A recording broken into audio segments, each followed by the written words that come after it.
Hello friends, मैं दीप्ति आपका स्वागत करती हूँ मेरे बेस्ट इन्फो चैनल में।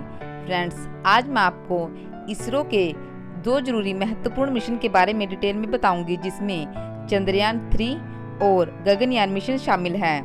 गगनयान मिशन बहुत ही महत्वपूर्ण मिशन है। गगनयान मिशन में जिन अंतरिक्ष यात्रियों को भेजा जाएगा, इसके लिए उन्हें प्रशिक्षण देने का काम रूस में किया जा रहा है।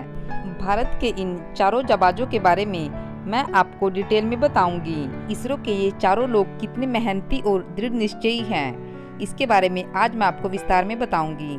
लेकिन आप सभी से एक रिक्वेस्ट है, यदि आप मेरे बेस्ट इन्फो चैनल पर नए हैं तो प्लीज आप इसे अभी सब्सक्राइब कर ले, ताकि हमारी आने वाली कोई भी वीडियो आप मिस ना करें। इसरो प्रमुख के सिवन ने संवाददाता सम्मेलन में यह कहा कि तीसरे चंद्रयान मिशन से संबंधित सभी गतिविधियां सुचारू रूप से चल रही है।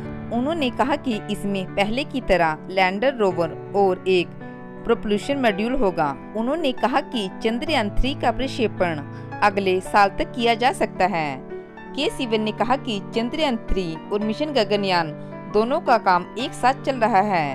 गगनयान मानव को अंतरिक्ष में ले जाने का भारत का पहला और सबसे महत्वपूर्ण अभियान है, क्योंकि गगनयान मिशन के साथ ही 4 अंतरिक्ष यात्रियों को इसके साथ जाने का प्रशिक्षण रूस में दिया जा रहा है। चारों ही भारतीय अंतरिक्ष यात्री स्वस्थ और दृढ़ निश्चयी हैं। भारत के पहले मानव युक्त अंतरिक्ष अभियान गगनयान के लिए चुने गए 4 भारतीय अंतरिक्ष यात्रियों को रूस में असामान्य स्थिति में लैंडिंग करने के लिए भेजा गया, जिसमें से अब चारों भारतीय अंतरिक्ष यात्रियों ने रूस में असामान्य स्थिति में लैंडिंग करने के लिए एक विशेष मॉड्यूल पर प्रशिक्षण को पूरा कर लिया है।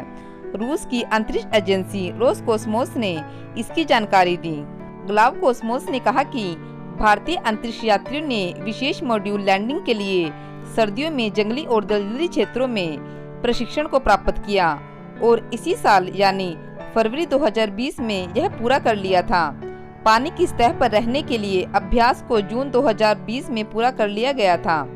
जून में ही भारहीनता मोड के लिए विशेष प्रयोगशाला, जिसका नाम IL-76 AMDK में यह सवार हुए।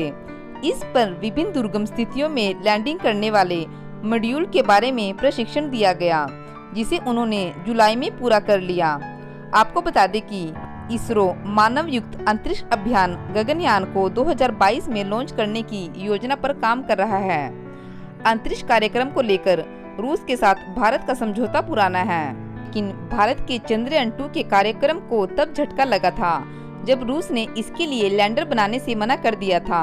रूस के साथ पूर्व में इस बात पर सहमति बनी थी कि लैंडर का विकास रूस द्वारा किया जाएगा, लेकिन बाद में रूस का मंगल मिशन असफल होने के बाद उसने आर्थिक अड़चन बताकर इससे इनकार कर दिया। इसके चलते चंद्रयान 2 को लॉन्च करने में कई सालों का विलंब हुआ, क्योंकि लैंडर इसरो को खुद ही विकसित करना पड़ा। सब कुछ सोच विचार कर और कड़ी मेहनत के बाद इसरो ने चंद्रयान 2 का रोवर और लैंडर समेत बहुत सारे जरूरी पार्ट्स खुद ही तैयार किए। गगनयान कार्यक्रम में इसरो को अंतरिक्ष यात्रियों के प्रशिक्षण के लिए किसी अनुभवी देश की मदद की जरूरत थी, ताकि यात्री प्रशिक्षण में कोई कमी ना रह जाए, क्योंकि अंतरिक्ष मिशन में रिस्क बहुत ही ज्यादा होता है, खास तौर पर जब वह मानव मिशन हो, यानी मानव से जुड़ा हो। इसलिए पूरी तैयारी और प्रशिक्षण देकर ही अंतरिक्ष में अंतरिक्ष मिशन के लिए लोगों को भेजा जाता है।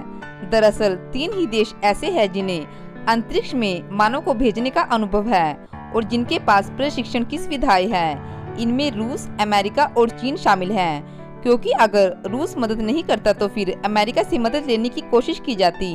चीन से तो मदद की उम्मीद ही नहीं कर सकते।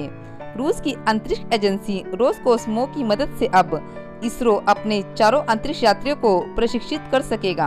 अंतरिक्ष में मानव भेजने का पहला रिकॉर्ड रूस के नाम है। रूस ने सन 1961 में यूरी गगरिन को अंतरिक्ष में भेजा था। अमेरिका के कई मिशन इसके बाद भेजे गए। चीन ने 2003 में अपना मानव मिशन अंतरिक्ष में भेजा था। भारत की इसरो का गगनयान मिशन मानव को अंतरिक्ष में ले जाने का पहला अभियान है। चंद्रयान 2 के ऑर्बिटर का जीवन काल 7 साल होने की वजह से अब हमें ऑर्बिटर को दोबारा भेजने की जरूरत नहीं है। इसी ऑर्बिटर का इस्तेमाल चंद्रयान 3 में भी किया जाएगा। चंद्रयान 3 परियोजना की लागत पर इसरो के प्रमुख के सिवन ने कहा कि इस मिशन पर लगभग 250 करोड़ रुपए का खर्च होगा। तमिलनाडु के तूतीकोरिन में प्रक्षेपण स्थल के बारे में के सिवन ने कहा कि श्रीहरिकोटा से सतीश धवन अंतरिक्ष केंद्र के स्पेस पोर्ट के अलावा दूसरे प्रक्षेपण स्थल के लिए तूतीकोरिन जिले में भूमि अधिग्रहण की प्रक्रिया शुरू हो गई है। दक्षिण की ओर प्रक्षेपण में खास तौर पर SSLV को इससे फायदा होगा। चंद्रयान 2 मिशन में इसरो ने चंद्रमा के दक्षिण ध्रुव पर विक्रम लैंडर की सॉफ्ट लैंडिंग करने का सफल प्रयास किया था। हालांकि निर्धारित समय से कुछ क्षण पहले इसरो का विक्रम से संपर्क टूट गया था। चंद्रयान 2 मिशन में चंद्रमा की सतह पर पहुंचने का भारत का यह पहला प्रयास था। इसरो के प्रमुख ने चेन्नई के उस इंजीनियर की भी तारीफ की थी जिसने चंद्रमा पर चंद्रयान 2 के विक्रम लैंडर का पता लगाया था। के सिवन ने बताया कि गगनयान मिशन के लिए अंतरिक्ष यात्रियों को रूस में प्रशिक्षण दिया जा रहा है और इसके साथ ही उन्होंने कहा कि हमने 2019 में गगनयान के संबंध में अच्छी प्रगति की, कई डिजाइन्स का काम भी पूरा कर लिया और अंतरिक्ष यात्रियों के चयन का काम भी हो चुका है और इन चारों लोगों को रूस में प्रशिक्षण दिया जा रहा है और बहुत ही अच्छे तरीके से और मेहनत लगन से ये चारों यात्री अपनी ट्रेनिंग को पूरा कर रहे हैं। तो फ्रेंड्स, आज की हमारी वीडियो में बस इतना ही। फ्रेंड्स, मैं आशा करती हूँ कि आपको यह वीडियो पसंद आई होगी। फ्रेंड्स, हमारी इस वीडियो को लाइक और शेयर करना ना भूलें और हमें कमेंट करके जरूर बताइए कि आपको यह वीडियो कैसी लगी। Thanks for watching.